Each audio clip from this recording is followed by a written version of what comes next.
যখন আওয়ামী লীগ জামাতকে রাজাকার বলছে আমরা চুপ ছিলাম, যখন আওয়ামী লীগ জামাতকে রাজাকার বলছে বিএনপি চুপ ছিল যে না ঠিক আছে ওরা ৭১ এটা অন্যায় করে ফেলছে, আমরা তার জন্য তারা অনুমত আমরা সুযোগ দেই। কিন্তু আমরা এখন দেখছি যে এই রাজাকারকে সুযোগ দেওয়ার কোনো অবকাশ নাই, এবং এই রাজাকারকে সুযোগ দিয়ে বিএনপি হয়তো ভুল করে ফেলেছে।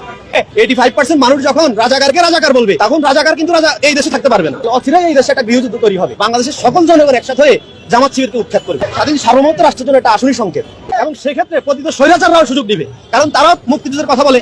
তাহলে এই দেশের সকল মুক্তিযুদ্ধের শক্তি তখন আটকাতে পারবেন না, তখন সব একসাথে হয়ে যাবে। তাহলে এই সংখ্যাটা 85% হবে। 85% মানুষ যখন রাজাকারকে রাজাকার বলবে তখন রাজাকার কিন্তু এই দেশে থাকতে পারবে না। এটা এস্টাবলিশড হয়ে গেছে অলরেডি। এখন তা কারণ 5 তারিখের পরে একটু সুযোগ পাওয়ার পরেই একজন উপজেলা জামাতের সেক্রেটারি ঘোষণা দিয়ে দিল যে 3টা ইউনিয়ন অলরেডি পাকিস্তান হয়ে গেছে।